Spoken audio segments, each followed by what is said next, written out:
everybody feel after that? I'd like everybody to take your pulse right now. We're going to shift gears, absolutely. My name is Bill Looney. Thank you for having me today. It's wonderful to be here and speak with you.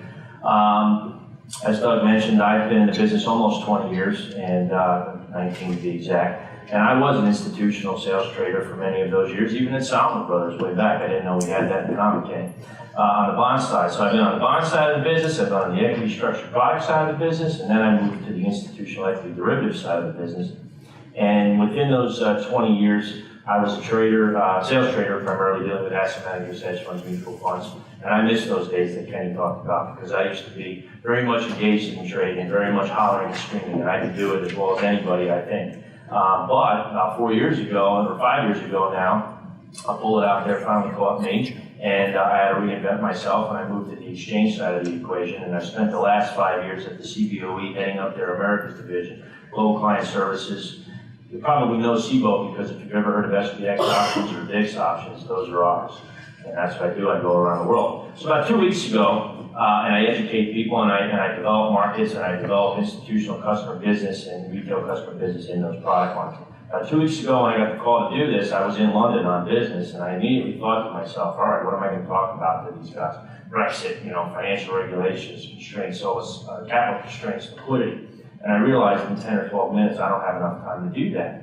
So I asked myself a basic question: what would I want to talk about, or what conversations would I have wanted to have when I was your age, when I was coming out of college? What conversation did I have that I got the most value from? And I came up with the sexy title, Developing the Champion's Mindset, Key Attributes for Achieving Career Success and Fulfillment. I wanted to make it a little bit trending and hot instead of saying, let's talk about your skill set. But I want to focus on you, okay? How many people in here want to make money? Show of hands, right? How many people are geared up for finance? Everybody in the room going for finance, I assume? Financial jobs? Well, they're very technical. No matter what you do in this industry, it involves technical skills. And in the 15 years that I spent at the big investment banks, Citigroup, Credit Suisse, Salomon Smith Barney, Alliance Bernstein, I saw a bunch of you come through in the analyst and the associate programs from the biggest and brightest and best universities in the country, and in the world for that fact.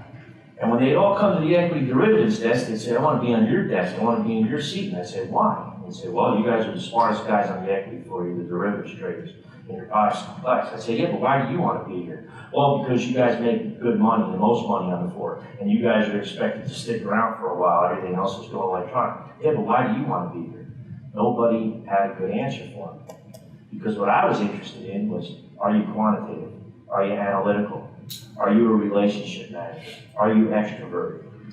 What technical skill sets do you possess, and how can you illustrate them to me? Because those are the technical skill sets required to do my job and do it well. And more importantly, none of them ask me, what skill sets do I have, inherently have, right, to do my job well? So I'm about to give you the biggest, bestest interview point I can give you today when you're going out there to interview for these jobs. Go back and take time to develop an understanding of your inherent skill set. What do you do well, inherently? Are you extroverted? Are you more introverted? Are you interested in research? Are you a strategic analyzer? Are you an executor? Do you like to get things done? Because the more you apply your inherent skill set to a job, and the more that job requires those inherent skills you possess, the greater the formula is for success.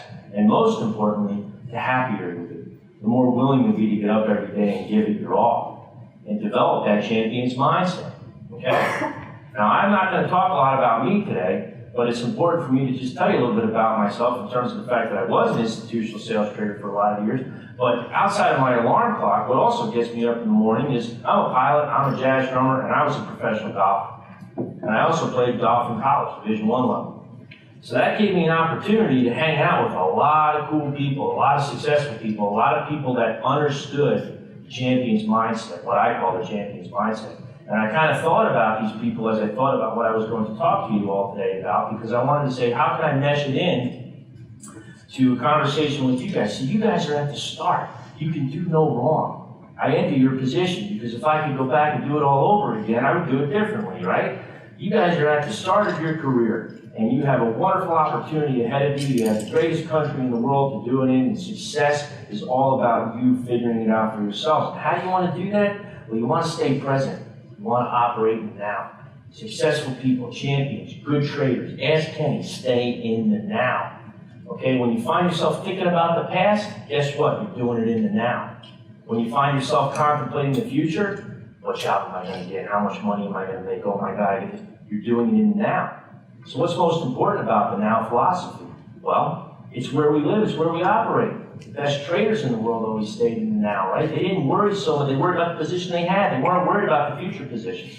How many watched the U.S. Open this year, the golf U.S. Open with Dustin Johnson? Anybody watch that?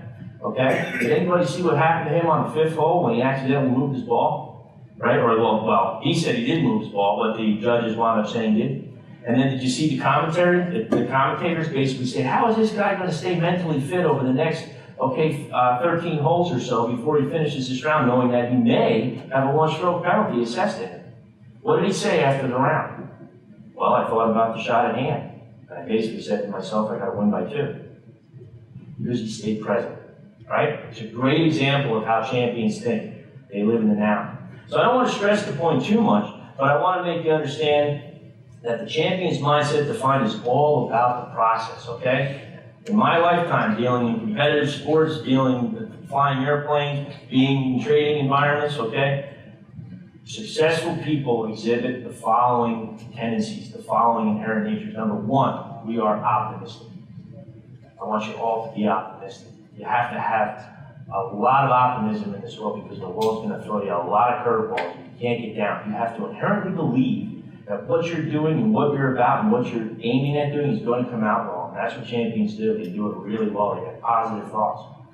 Number 2, they have an innate sense, an inherent sense of their talent. We all have talent, but you have to figure out what your talents are. Everybody's got talent when you've played sports, when you've been in debate teams, if you're in clubs. Whatever your activity may be, you can always compare yourself to somebody else. Understand your talent, know it well, know how it applies to the job at hand, and put it to good use. Number 3, that creates confidence. Champions are confident. Successful people are confident. They never, ever believe that they are going to fail. Ever. It's not part of the equation. And it's a critical skill set for you guys to understand and develop right now as you venture off into your careers. Number 4, perseverance. Champions, successful people display the most unbelievable perseverance of anybody because they understand the process. What's the process? They're caught up in what they're doing. When you watch Mark Zuckerberg get interviewed, does he talk about being worth $2 or $3 billion? Or does he talk about connecting the world? What does Steve Jobs talk about when he was up there talking about Apple? He wants every one of us to have his device and basically live off it. Okay? And a lot of us do. The reality is champions are caught up in the process and they persevere through the struggles. They're optimistic and they understand that their talent and their confidence are the keys to making their success in their careers. So, to close out my talk, because I know we're running into break time and I don't want to do that. Okay? I want you to take time to develop an understanding of your skill set. You got to do that. Nobody else can do that for you. But most importantly, go out and try to talk to people that have jobs and careers you want. Find out what they do well and try to blend the two together because it's a great conversation piece for when you're interviewing. Number 2, stay in the now. Okay? In life, this is personal. This is career-oriented. Operate in the now. Don't allow yourself to get too caught up in the past. Use it as hindsight. Use that hindsight as foresight. And more importantly, don't worry about the future, because if you're doing well on the right thing now, guess what? The future's bright. And number 3, understand the champion's mindset. Dr. Bob Rotella wrote a great book, How Champions Think. I advise you to all go out and get a copy of it and read it, because you can read a lot about what I talked about, and he talks about a range of champions. LeBron James, he's known in the golf industry. He talks about corporate America, he talks about college sports. I highly advise it. It's a great read, and it'll give you a good path to follow, okay? And the last 2 things. When I first started trading, I had a couple of old traders that taught me 2 things, 2 sayings. Number 1, good luck is a product of hard work. Number 2, remember, character is who you are in the dark.